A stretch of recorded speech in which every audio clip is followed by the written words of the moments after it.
Hi, I'm Jimmy, aka Perceptes. In this video, we're going to walk through a few techniques for sidechain compression in Eurorack, using only one mixer and one compressor.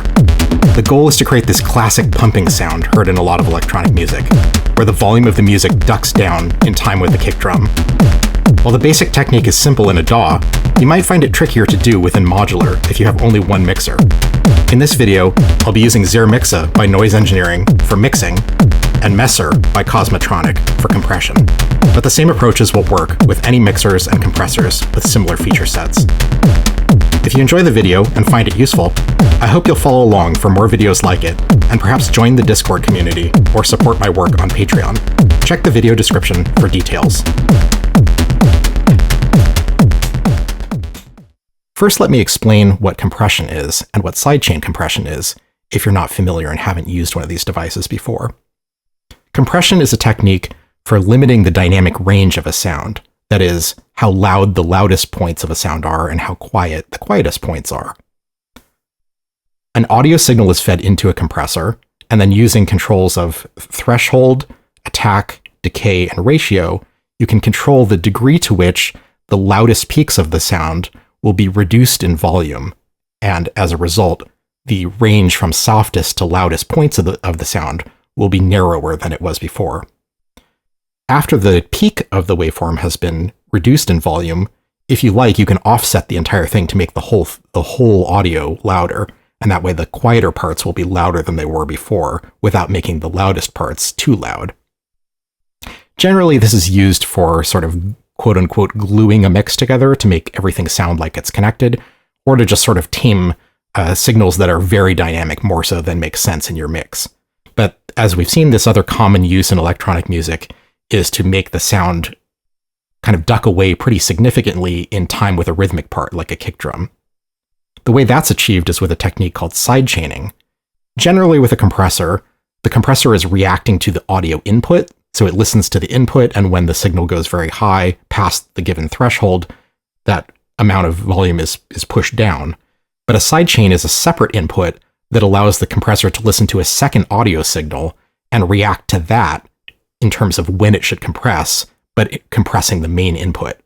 So the idea is that you send your kick drum into the sidechain input and configure the controls such that when the kick drum hits, there's a significant reduction in volume, but you apply that effect to the separate audio input that doesn't have the kick drum. So everything but the kick drum gets dropped away.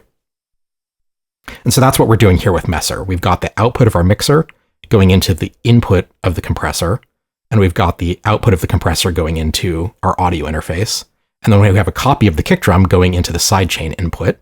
And so when we unmute our sounds, we'll hear that ducking effect.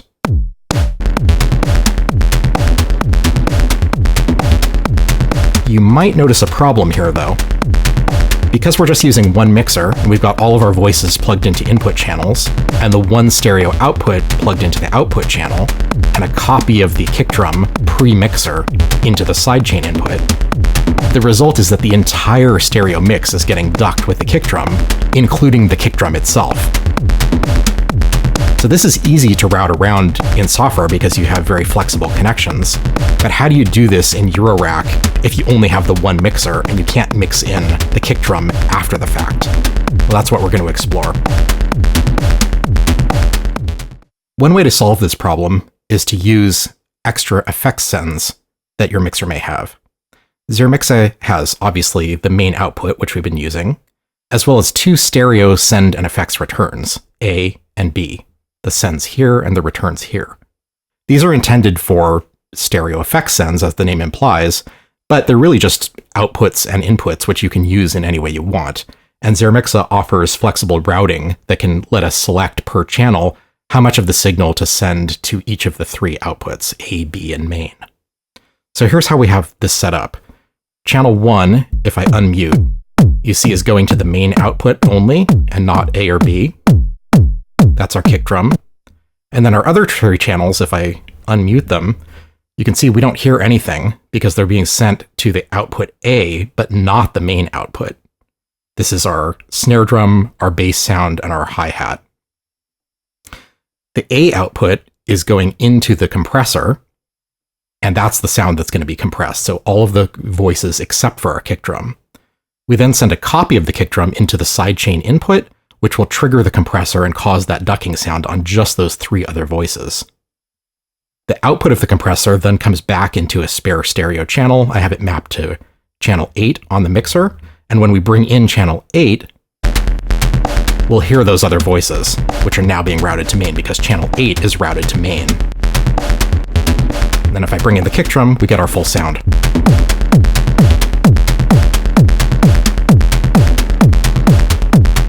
Now, because the kick drum is copied to the sidechain input that happens before the channel 1 routing on the mixer, that means that as long as the kick drum is being triggered, even if channel 1 is muted, we're still going to get that ducking sound from the compressor. So in order to stop the ducking from the compressor with the sidechain input, we need to actually mute the kick drum's trigger so that it doesn't sound at all. I'm using the Intelligel Steppy 1U for the kick drum sequencing here, and if I mute that channel, you'll hear the sound of the ducking go away. See how you can hear the snare drum more now? And if I unmute it, then you'll hear the ducking again. So this could be seen as either a pro or a con. If you want to be able to do one thing and mute both the sound of the kick drum and the ducking effect, then this could be a little annoying because you have to silence the sound of it on the mixer through the audio channel and the trigger to keep the compressor from triggering. However, if you want to control those two separately, then this is actually a benefit because it gives you the flexibility to choose between essentially 3 different states. One where we hear the kick drum and the compression, one where we hear only the compression, and one where we hear neither.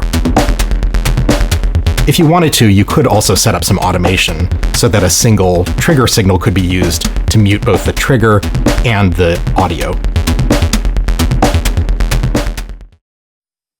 Another way you can solve this problem is by using your compressor as an envelope follower. This is kind of a similar idea, where you send audio input into the compressor, it listens to the audio input and reacts as it normally would, but instead of processing audio, it sends out a control signal which matches the shape of how it would have affected the audio signal. I have the kick drum patched into the input as before, and instead of an audio output, we have this green cable coming out of the envelope output, and if we take a look at the trace on data, we can see the control signal that it's generating. This is a range at the bottom at -5 volts and the top at 0 volts. So this is a negative envelope that's starting at 0, and every time the kick drum hits, the signal goes down to -5 volts and then slowly ramps back up. And we can control the speed at which it changes with the attack and release. So if I increase the attack, you can see it takes longer to go down after the kick hits. And similarly, the release will change the amount of time it takes to go back to full signal after the kick drum ends. We then take this control signal and we route it into the CV input on our mixer. In the case of Zermixa, you need to have the expander, which is called Expando Expandy, great name, and send it into one of the jacks there. This is a mappable CV input, so for each of these 8 inputs, you can map the same signal to as many parameters as you want across all of the channels.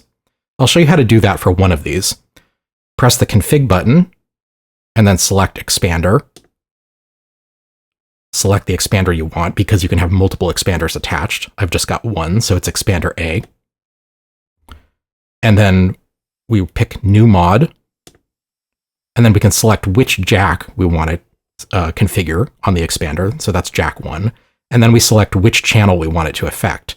So we're going to start on track 2, or let's actually do 3 so you can hear the bass sound. Volume is the parameter that we want to affect. We're going to add the control signal to whatever position the slider is at. This is maybe a little bit counterintuitive because we're going negative.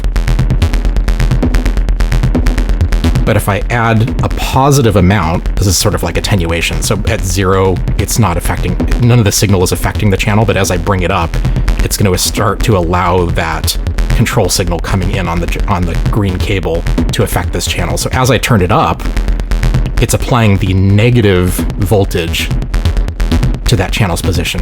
And so you can see with the little representation here, the reduction in volume is the response to the control signal every time the kick hits. And so you can dial in exactly how much you want the volume to decrease by turning up this amount. So again, any mixer that has the ability to CV map the volume should be able to do this in the same way. And there you go, there's the sort of sidechain compressed pumping sound that we want. Now the downside with Zermixa is that you have to repeat the same process for each of the channels that you want ducked.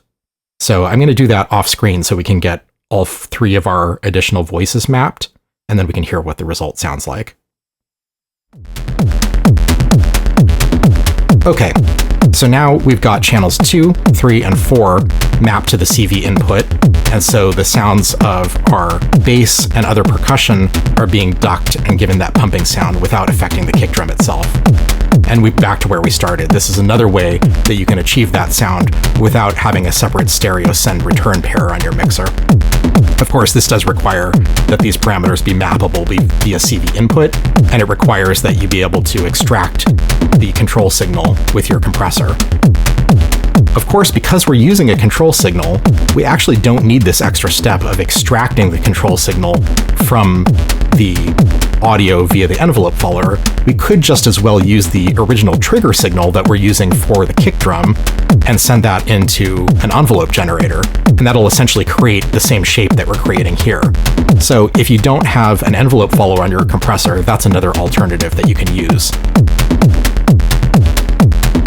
This again has the same issue that our second patch has, that if I mute the audio of the kick drum, we still have that very strong pumping sound because the copy of the kick drum that's going into the compressor is pre-mixer.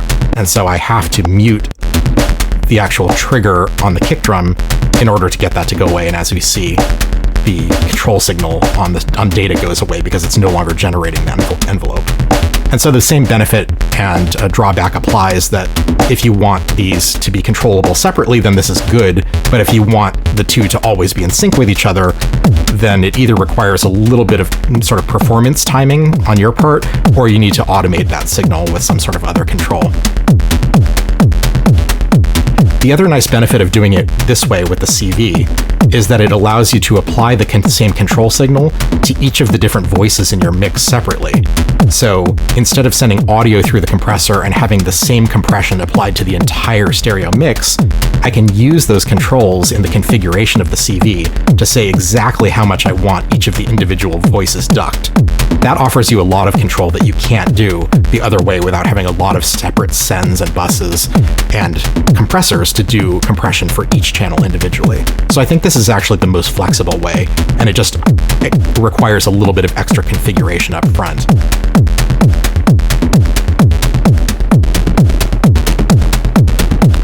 I hope this video has given you some ideas about how to approach sidechain compression with a simple modular setup.